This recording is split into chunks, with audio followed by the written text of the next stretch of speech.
baik, terima kasih kepada MC kita pada hari ini. Saya fahamlah.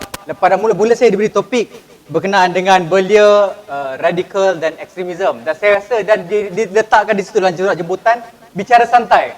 Saya punya pening lah sebab selama ni saya tak pernah mempunyai satu ruang bicara santai untuk bicara topik yang cukup-cukup berat. Tapi dengan cara introduction yang diberikan oleh MC tadi membuatkan saya rasa santai, cukup santai. Dan faham kenapa dia jadi Presiden Alumni lah, nampaknya kenal dengan semua orang. Alhamdulillah. Jadi lihat pada tajuk pada hari ini adalah satu tajuk yang cukup menarik, terutama sekali pada keadaan situasi terkini dan juga tempat yang kita ada sekarang ni, Cybernetics 19 tahun selepas penubuhannya dan bagaimana keterlibatan pemuda jaga belia dan terhadap kegiatan-kegiatan ekstremisme. Jadi adalah satu kepentingan. Saya rasa mengucapkan ribuan terima kasih kepada Majlis Belia Malaysia penganjur dan juga Cybernetics kerana menganjurkan program ni. Sebab apa? Kita melihatkan daripada sudut saya, Adli Zakwan, pengarah operasi dalam Global Movement of Moderate ataupun Yayasan Kesederhanaan Malaysia, melihatkan perkara ini perlu ada satu usaha untuk kita memberikan kefahaman kepada belia-belia berkenaan ancaman yang berlaku dan bagaimana mereka boleh mainkan peranan.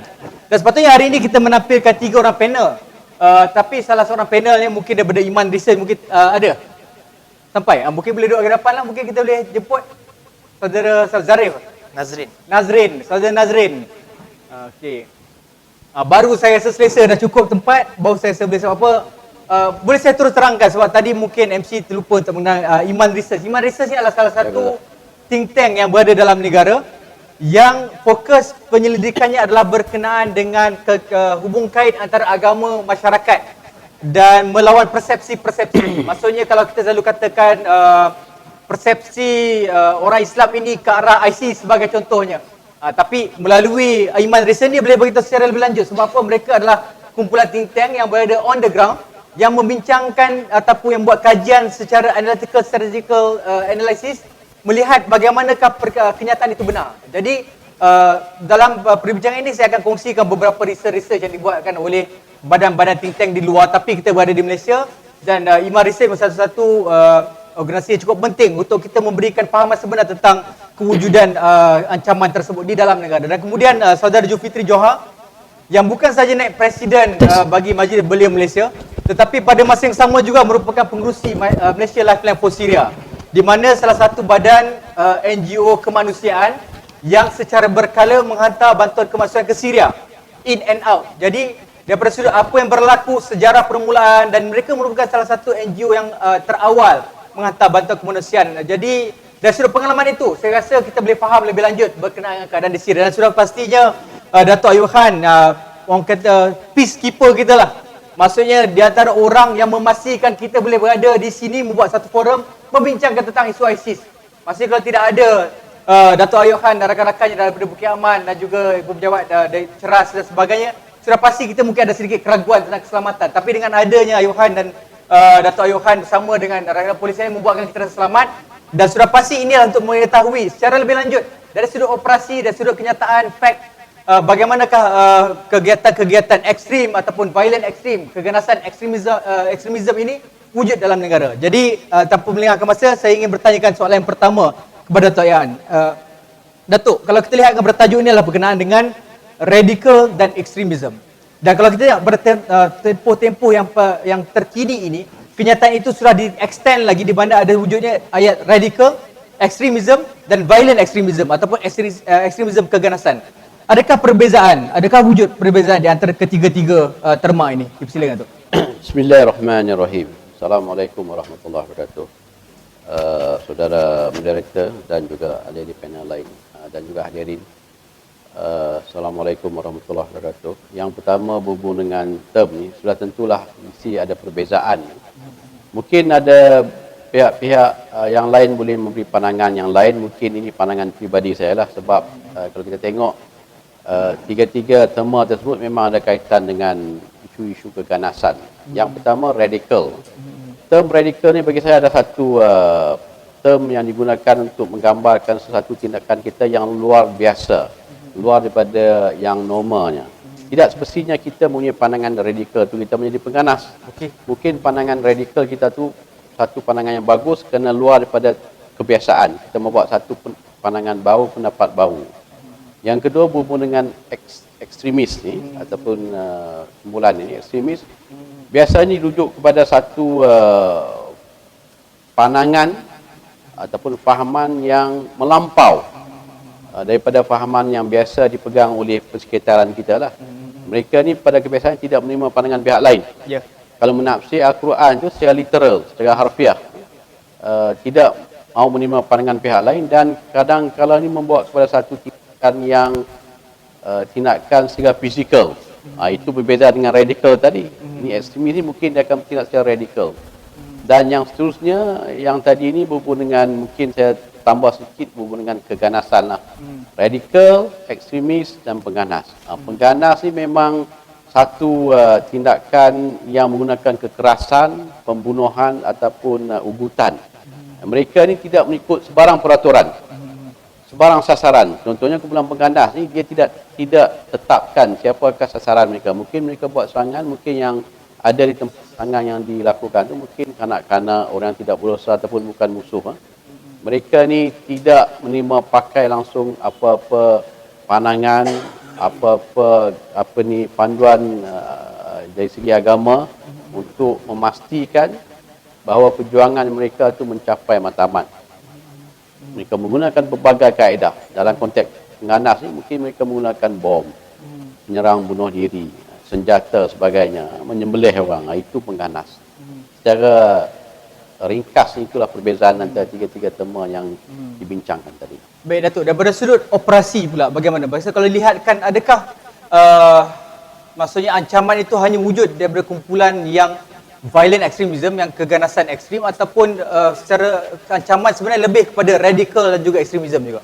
Kalau kita lihat kumpulan-kumpulan pengganas yang kita kesan di Malaysia, termasuk kumpulan pengganas yang kita di luar negara, mereka bermula dengan fahaman ini dulu. Fahaman ekstrim. Kemudian apabila mereka mempunyai kelengkapan yang cukup, mereka akan memasuki fasa seterusnya, iaitu menjadi kumpulan pengganas. Ini yang kita, kalau kita nak bentras kumpulan pengganas ni, kita perlu bermula dengan fahamannya dulu. Dalam konteks AS ataupun kumpulan Al-Qaeda, saya selalu menyentuh dengan ideologi. Bagaimana kita nak mewujudkan ataupun merangka satu counter narrative untuk counter balik ideologi pengganas ni. Bermula dengan fahaman ekstrim, dan mereka akan memasuki menjadi kumpulan pengganas. Itu hakikatnya. Baik, kemudian saya tanya, sebabkan pengalaman saudara sendiri dalam menjadi seorang pengerusi Malaysia Lifeline for Syria, NGO kemanusiaan dan sebagainya, mungkinlah satu di antara bentuk-bentuk ataupun organisasi keganasan ekstrim yang wujud yang paling utama sekarang adalah ISIS ataupun Daesh, ataupun kalau Ustaz Dr. Syekh Dr. Fifi Akil kata Faish. Jadi kalau kita lihatkan dari sudut ini, apakah sebenarnya ISIS ni, siapa dia orang ni, dan apa sebenarnya yang terjadi di Syria sehingga wujudnya satu kumpulan yang menyerang di luar Syria? Jadi mungkin boleh membezakan tak? Mungkin saudara boleh mencerita serba ringkas berkenaan dengan apa yang berlaku di Syria dan siapa itu ISIS sebenarnya? Nak cerita pasal sejarah ni dia tak boleh ringkas, tapi kita ringkaskan untuk khususnya anak-anak muda yang terkeliru dan mereka tidak mendapat gambaran sebenar, kerana masalah kita sebahagian rakyat Malaysia dan belia Malaysia ni, kita tidak ada critical thinking. Kita hanya subscribe. Nampak ada bau agama, ada bau perjuangan, kita terus subscribe. Sebab itu ramai yang jadi keldai dadah, sebabnya kita tidak ada critical thinking. Jadi kemunculan AS ni dia reaksi kepada ketidakadilan yang berlaku khususnya di Asia Barat, khususnya dalam peristiwa pengeboman ataupun serangan Amerika di Iraq. Jadi reaksi kepada ketidakadilan, pencerobohan itu, akhirnya mereka menubuhkan satu grup untuk melawan. Jadi kita tidak boleh salahkan 100% grup ini. Yes, kita salahkan mereka, tapi kita tengok apa dia punya root cause kemunculan dia. Jadi sebab itu secara ringkasnya, kalau nak terang ni tak sempat, saya minta rakan-rakan yang ada dan yang mendengar ni kaji dulu sejarahnya sebelum menyatakan simpati ke, nak sokong ke, kenali dulu latar belakang sesuatu grup itu. Saudara Julfitri. Kemudian Saudara Nazrin, kalau kita sekali lagi PEW Research dan Pew Research, ya, di antara yang terbarunya yang mungkin jadi juga agak sensasi, mengatakan bahawa 11% rakyat Malaysia menyokong ISIS. Dan ini kalau kita tengok nombor yang lainnya adalah lebih kurang 64% yang menentang dan juga 26% yang tidak mengetahui ataupun berkenaan dengan ISIS. Jadi 11% ini sebenarnya satu jumlah yang agak tinggi kalau ikutkan pada komposisi Malaysia, lebih kurang 3 juta lah rakyat Malaysia yang kalau ikutkan research ni. yang sebenarnya menyokong ISIS. Dan apa yang menarik berkenaan research ni adalah pada masa yang sama dia meletakkan bahawa daripada 11% itu yang menyokong 12%-nya adalah merupakan orang Melayu, dan juga 6%-nya adalah orang yang Melayu Muslim. 6% pula daripada golongan Malaysian Buddhist. Jadi saya tak tahu macam mana kumpulan Buddhis ni boleh menyokong ISIS. Jadi apa yang saya ingin tanya kepada Nazrin adalah sejauh mana credibility research yang dilakukan oleh Pew Research daripada sudut kumpulan think tank dalam negara, dan juga sejauh mana kebenarannya berkenaan dengan 3 juta penyokong ISIS di Malaysia ni. ISIS ataupun Islamic State ini merupakan continuation ataupun kesinambungan-sambungan kepada gerakan-gerakan ekstremisme yang telah wujud di Malaysia. Kalau seingat saya, wacana ataupun perbincangan tentang jihad ini wujud di akhir Perang Mujahidin di Afghanistan, dan Islamic State ini adalah satu gerakan yang dianggap lebih ekstrim daripada gerakan-gerakan jihad yang lain.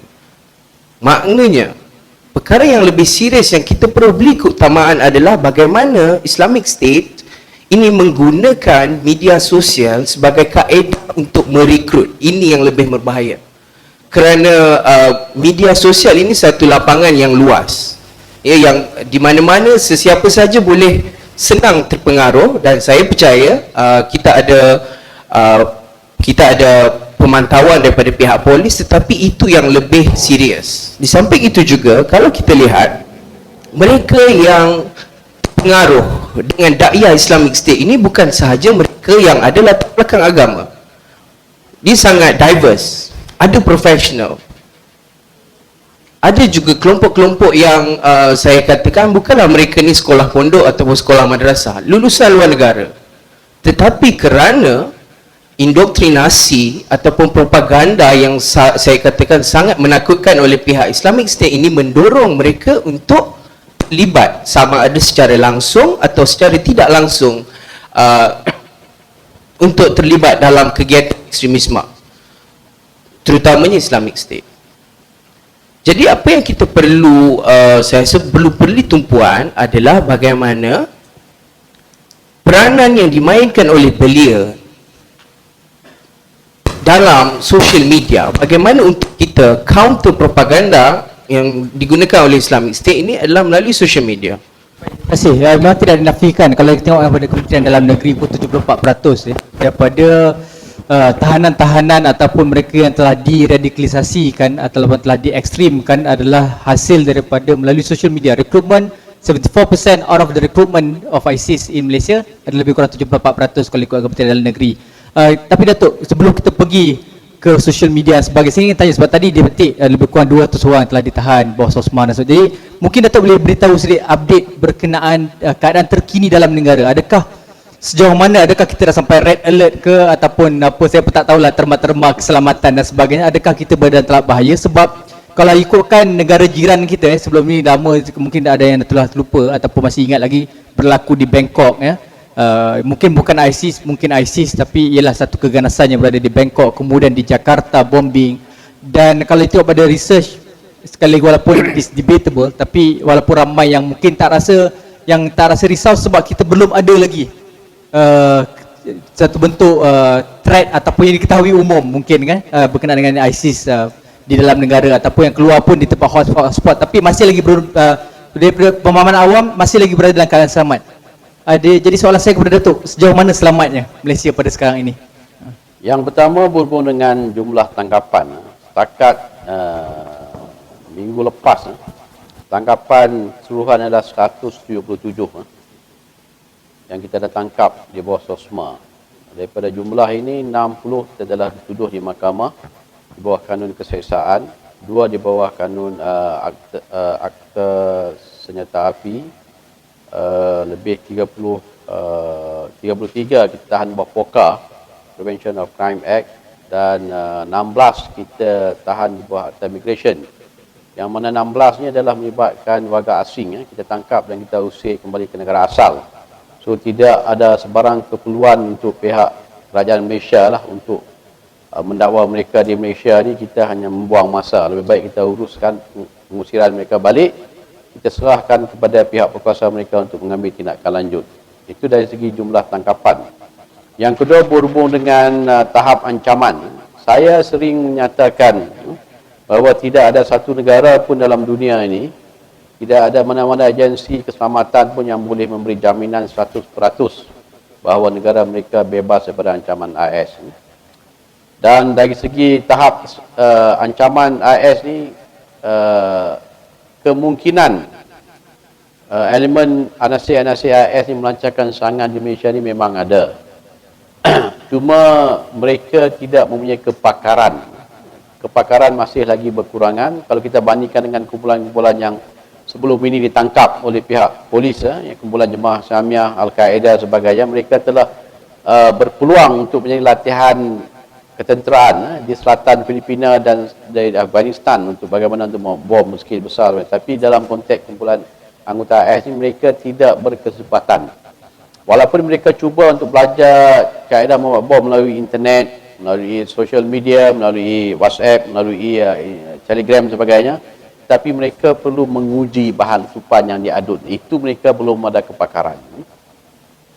Dari segi komitmen, mereka memang committed. Ideologi mereka mantap. Mereka akan terus mencari peluang untuk melancarkan serangan. Untuk makluman semua setakat ini, sehingga hari ini kita telah berjaya menggagalkan 9 percubaan oleh anasir-anasir AIS untuk melancarkan serangan di Malaysia. Ini sejak Februari 2013, 9 percubaan. Sebab itu saya sering menyatakan bahawa kalau kita bandingkan pihak polis Malaysia, PDRM, dengan lain-lain agensi penguatkuasa asing di luar negara, kita menggunakan pendekatan berbeza. Bagi kita ni pencegahan itu penting. Tak perlulah kita nak mendabik dada bahawa kita, contohnya kalau ada berlaku serangan di KLCC, kan, 10 nyawa terkorban, kita berjaya menangkap 20 suspek pengganas, kita berjaya mendakwa mereka di mahkamah, mereka dijatuhkan hukuman, tetapi 10 nyawa dah melayang, kan? Jadi itu bagi saya itu kegagalan. Paling penting kita mencegah. Dalam konsep mencegah ni adalah aspek intelijen, perisikan penting. Tanpa intelijen, saya yakin kita tidak akan mampu untuk menghidu, mengesan dan melancarkan tindakan pencegahan sebenarnya yang kita buat sekarang. Selepas ini kita dah banyak kongsikan dan berbagai perkara, jadi saya rasa elok kita berehat dulu dan kita jumpa lagi selepas ini.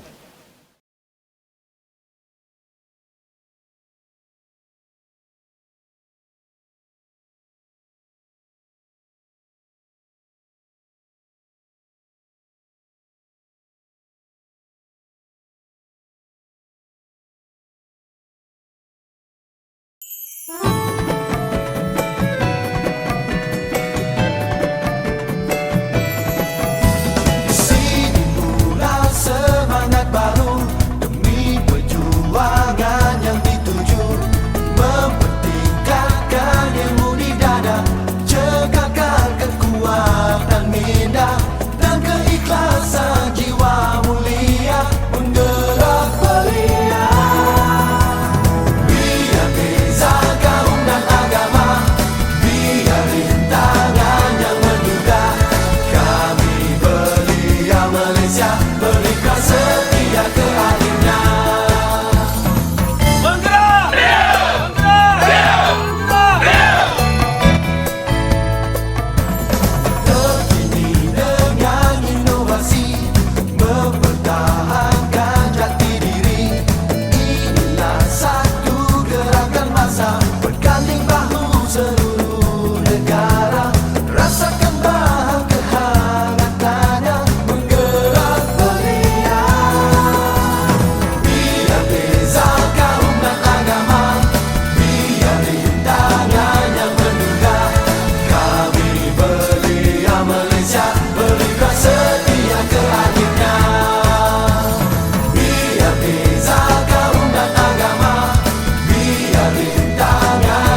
Selamat kembali kepada semua penonton sekalian. Jadi baik Datuk, tadi Datuk dah kongsikan 177 yang tertangkap di bawah, telah ditangkap di bawah SOSMA. Jadi mungkin sebab Datuk ada di antara golongan yang betul-betul berhadapan dengan orang ni semua. Jadi mungkin Datuk boleh kongsikan sikit apabila berkomunikasi dengan mereka ini,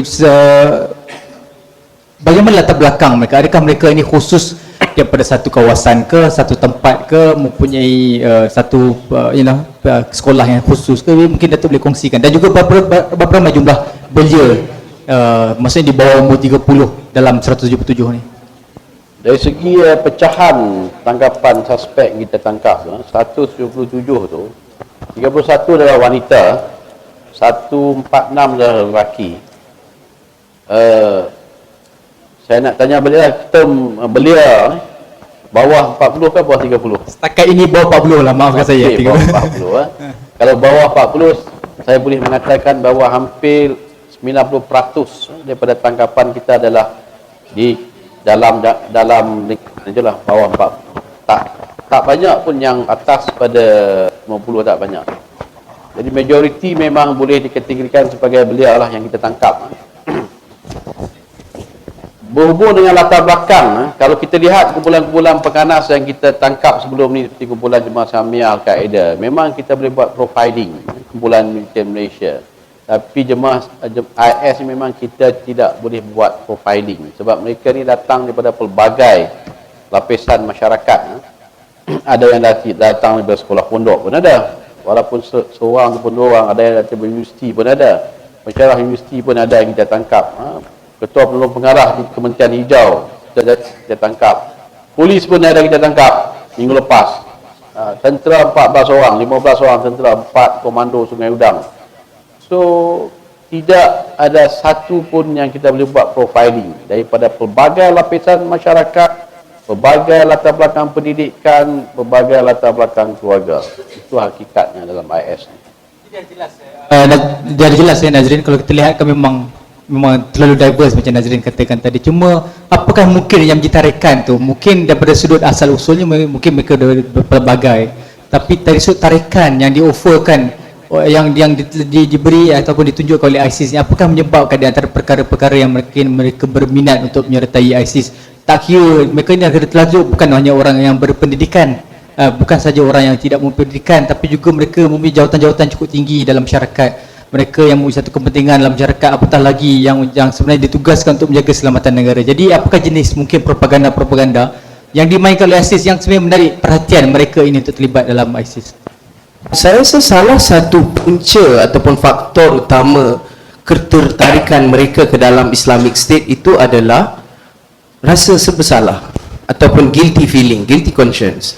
Dan dalam pendidikan yang kami lakukan, kami lihat bahawa kebanyakan daripada mereka rasa bersalah dan mereka cuba untuk melakukan sesuatu atas nama agama, ya. Tetapi kerana tafsiran mereka terhadap agama tu yang saya anggap menyeleweng, itu yang menyebabkan mereka join IS dan mereka katakan bahawa ini adalah perjuangan mereka, ini adalah perjuangan Islam yang sebenar. Walhal kalau kita lihat banyak hadis-hadis dan ayat-ayat Quran diselewengkan. Salah satunya berkenaan dengan jihad. Dan kita sebagai umat Islam itu sendiri percaya memang konsep jihad ini ada wujud dalam Quran. Tetapi bagaimana untuk melaksanakan jihad itu, mereka gagal untuk faham bahawa jihad ini bukanlah semata-mata untuk ke medan perang. Ya, banyak lagi jihad lain. Padahal jihad yang paling besar yang diajarkan oleh Nabi Muhammad itu adalah jihad al-akbar, itu adalah jihad melawan diri sendiri. Jihad melawan ego. Jihad menjadi orang yang lebih baik itu adalah jihad. Tetapi salah satu faktor seperti saudara moderator sebut tadi adalah kerana mereka mentafsirkan Al-Quran secara menyeleweng. Itu pertama. Dan satu lagi faktor kedua yang kalau kita lihat, yang ini lebih menakutkan, kerana adalah mereka bukan semata-mata merekrut golongan untuk menyertai IS. Dan kenapa golongan belia nampaknya semakin terpengaruh dengan dakwah Islamic State ataupun Daesh ini adalah kerana mereka menggunakan popular culture, ya? Maknanya budaya popular ini untuk merekrut. Dalam satu kajian yang dilakukan di Spanyol, apabila mereka cuba untuk membuat profiling di kalangan foreign fighters, yang ke Syria, mereka lihat bahawa mereka terpengaruh kerana pertama sekali Islamic State ni banyak duit.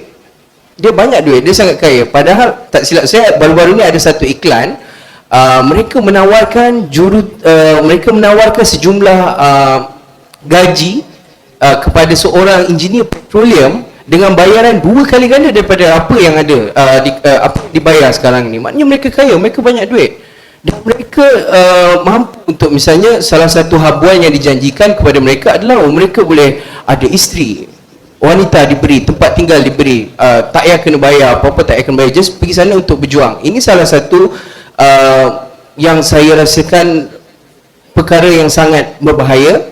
Dan bagaimana saya sebut sebagai budaya popular itu yang menyebabkan mereka terpengaruh. Kalau kita lihat dari segi grafik, saya boleh cakap bahawa grafiknya sangat lebih hebat, macam New York Times tu, macam Foreign Affairs, macam tu dia punya cover dia tu. Nampaknya dari segi grafik ataupun dari segi tarikan itu, memang siapa yang buat ataupun unit propaganda Islamic State itu, saya boleh katakan bahawa mereka buat kerja yang sangat hebat. Kalau kita lihat sekali, kita tak sangka ini adalah Islamic State, kerana dari segi grafik, dari segi bagaimana kalau kita lihat ada satu video yang dikeluarkan bagaimana mereka pergi perang ni, mereka guna GoPro.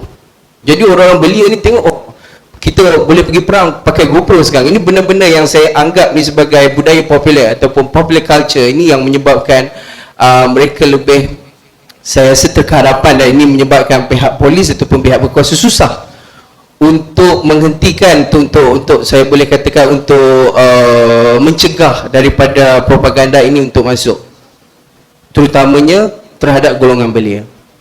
Kita katakan agak jelas ya, ada sedikit kesukaran juga untuk kita mengasih apa punca sebenar. Saya rasa mungkin ini boleh dipersetujui, sebab semua orang ada mempunyai keinginannya yang masing-masing ya. Ada contoh kalau tengok propaganda yang ingin saya kongsikan, kajian yang dibuat oleh Kulim Research Center ataupun yang ditulis oleh Charlie Winter, di antara propaganda yang dimainkan di antara adalah brutality, menggunakan keganasan. Mereka menggunakan keganasan untuk menunjukkan ataupun untuk memberikan ketakutan kepada orang ramai, dan kemudiannya adalah mercy. Pada satu masa dia meraih simpati daripada orang ramai, ingin melihatkan bahawa mereka bersih disampaikan dengan perspektif victimhood. Maksudnya dikatakan umat Islam kini diserang, umat Islam kini mempunyai masalah dalam negara-negara barat, kita ditentang oleh Syiah dan sebagainya. Mereka memainkan propaganda bahawa mereka adalah pejuang Sunni. Mereka menggunakan hadis mengatakan bahawa mereka inilah kumpulan-kumpulan yang akan memerdekakan dan berperang bersama Imam Mahdi.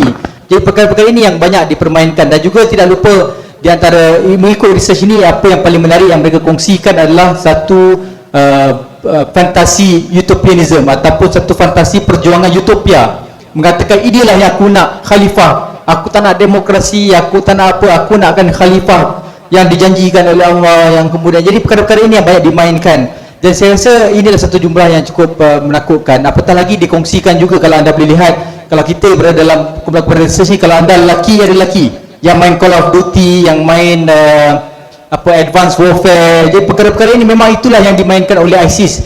Dia punya sinematografi, mempunyai cerita, dan kemudian mereka yang menyertai ini juga adalah kalau tengok satu Twitter, saya tak ingat nama dia, yang menceritakan kisah-kisah percintaan dia dengan pejuang ISIS ni, menjadikan satu bentuk kisah cinta yang cukup menarik. Jadi saya rasa mungkin di antara salah satu sebab mungkin rakyat Malaysia tu, remaja berminat. Jadi Saudara Zulfikri, di antara perkara yang dibangkitkan oleh Nazrin tadi adalah berkenaan dengan jihad. Mungkin saya rasa tidak ada orang yang mungkin yang boleh menerangkan jihad antara konsekuensi jihad yang lebih lanjut. Sebagai kita seorang remaja, kita lah, saya masih lagi bawah 40, sebagai seorang remaja, apakah jenis jihad yang sepatutnya kita ambil? Adakah benar tuntutan jihad ke Syria ini ataupun tidak diperlukan bandingan jihad menentang nafsu sendiri, atau mungkin Saudara Zulfikri boleh terangkan? Antara yang saya nak tambah soalan pada Nazrin tadi, saya rasa antara juga yang nak kaitkan dengan feeling guilty tadi adalah perasaan simpati anak muda kepada apa yang berlaku, pembunuhan yang berlaku di Asia Barat kan, khususnya di Syria, yang mengundang mereka untuk terpanggil untuk lakukan sesuatu. Minggu lepas saya di Kedah, ada orang Kedah sini. Ada seorang guru tu, dia memang nak join, tapi antara karakter yang kita dapati, kebanyakannya yang terlibat ni, mungkin Datuk Ayub boleh sahkan, kebanyakan mereka ni pendiam. Ada tak kawan-kawan yang pendiam, diam aja, kena main komputer kan, dia tak bergaul dengan orang, dengan forum pun dengan gadget dia kan. Itu antara tanda-tanda. Dan bila kita kenal pasti, sahabat saya kenal pasti, guru ni, dia seorang guru.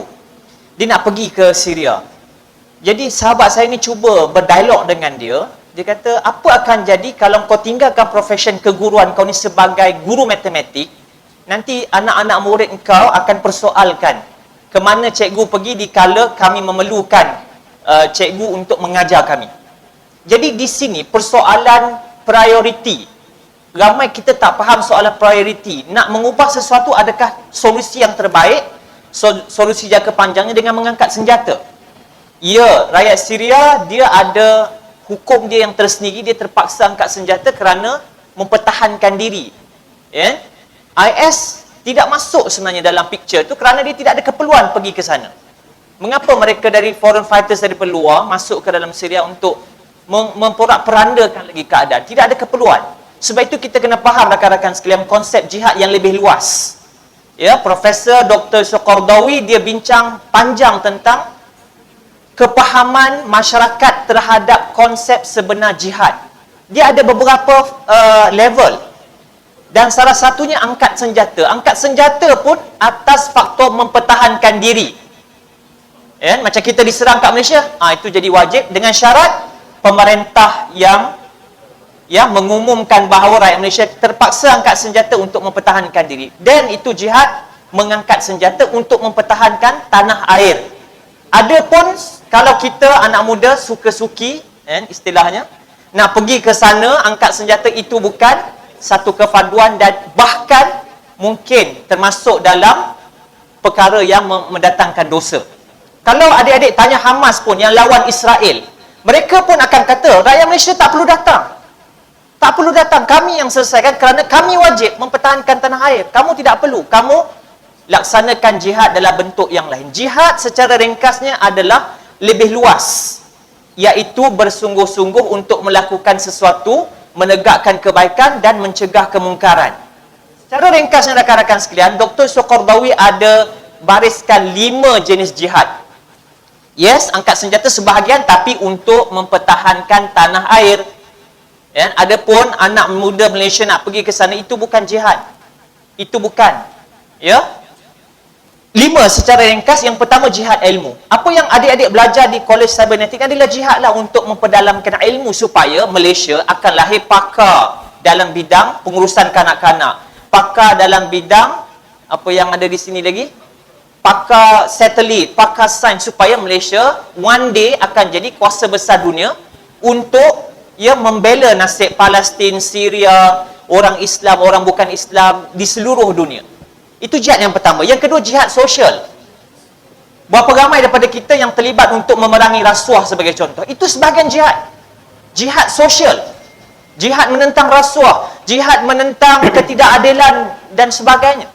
Yang ketiga, jihad ekonomi. Antara isu besar anak muda adalah kos sara hidup. Itu kita kena fikirkan bagaimana adik-adik untuk memperkukuhkan, rakan-rakan nak memperkukuhkan aspek ekonomi. Tiba-tiba AS tawarkan pula peluang pekerjaan kan. Itu pula masalah kita kan.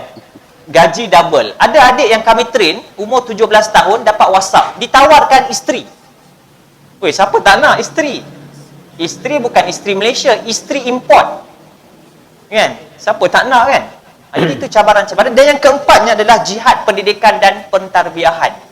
Jihad untuk kita didik masyarakat, sebagai contoh, jangan buang sampah. Tandas standard 5 star. Itu jihad juga. Dan yang terakhir sekali adalah jihad kesihatan. Rakyat Malaysia yang paling gemuk di Asia Tenggara. Most obese nation in the Southeast Asia. 2.5 juta rakyat Malaysia gemuk. Montel. Cabi. Jihad kita seringkas adalah untuk dalam jihad kesihatan ni, bagaimana kita nak gerakkan kempen Fit Malaysia. Hari Sukan Negara 10 Oktober, kita nak rakyat Malaysia kita sihat. Macam 10 Oktober kena ingat Fit Malaysia. Jadi Datuk, sekarang kita sudah jelas bagaimana dengan mungkin Datuk. Jadi mungkin nak lihatkan bagaimana pula rakyat, sebagai seorang rakyat, beliau khususnya boleh membantu pihak polis dalam membantras ideologi ni, atau apakah peranan yang boleh dimainkan oleh beliau daripada sudut ini? Yang pertama, saya rasa tugas ini tidak termasuk belia lah. Masyarakat umum secara keseluruhannya. paling penting adalah mereka membantu pihak polis dalam menyalurkan maklumat-maklumat sebarang aktiviti-aktiviti yang mencurigakan, sebab IS ni dia memasuki semua tempat. Tidak, macam saya katakan, tidak ada tempat yang berkecuali. Kalau kita tengok dalam konteks kumpulan militer yang kita kadang kita boleh tangkap, kalau dulu dalam Jemaah Islamiyah ni kita negeri Sarawak dan juga Labuan bebas, tapi dalam IS semua negeri ada kita tangkap. Maknanya dia masuk ke semua tempat. Jadi perhatikan, kita peka pada persekitaran kita, keluarga yang paling penting, keluarga kita, saudara-saudara kita, jiran kita, masyarakat kita, tempat kerja kita, orang bawah kita, bos kita sendiri pun kalau ada nampak tanda-tanda yang menjurus ke arah cenderung untuk menyokong IS ni, maklum dekat pihak polis akan membuat pemantauan. Pihak polis bukan terus pergi tangkap, tak. Yang mana kita tangkap 177 tu bukan kita hari ni kita dapat maklumat, esok kita tangkap, tak. Kita buat siasatan dulu. Kalau perlu untuk kita bawa untuk sesi kaunseling, kita akan bawa untuk sesi kaunseling. Ini paling penting. Sebab tanpa kerjasama masyarakat umum, khususnya beliau ni, kita tidak akan mampu untuk menangani ancaman AS. Ini yang bukan ancaman yang kecil, ancaman yang besar. Ancaman ini tidak akan habis. Seperti mana yang saya katakan tadi, walaupun lepas kita membuat tanggapan, lepas kita buat pencerahan rakyat Malaysia dan juga pada negara lain yang cenderung untuk menyertai AS. Yang seterusnya, kita memang nak belajar agama. Kebanyakan yang masuk IS memang niat mereka baik. Mereka mungkin tidak ada asas agama, mereka nak mendalami agama. Tapi mereka berjumpa dengan tuan guru yang sesat, tuan guru yang ekstrim, tuan guru yang keras, yang berfahaman militan. Dan mereka juga mungkin bertemu dengan fahaman-fahaman ekstrim yang dibawa daripada luar, yang memang bagi pandangan saya tidak sesuai untuk diamalkan di Malaysia. Mungkin sesuai diamalkan di negara luar, tapi di Malaysia ni kita umat Islam rantau Asia Tenggara, kita memang terkenal dengan pendekatan wasatiyah ataupun sederhana. Kita tak ekstrim. So jangan menerima pandangan, fahaman, ideologi daripada luar yang tidak selari dengan fahaman ahli sunnah wal jamaah di Malaysia. Tolak 100%. Kalau kita bawa fahaman-fahaman luar ke Malaysia ni, ini yang boleh mencetuskan perbalahan antara umat Islam. Ini boleh mencetus keganasan seperti mana lain-lain negara Islam lah kita tengok yang berperang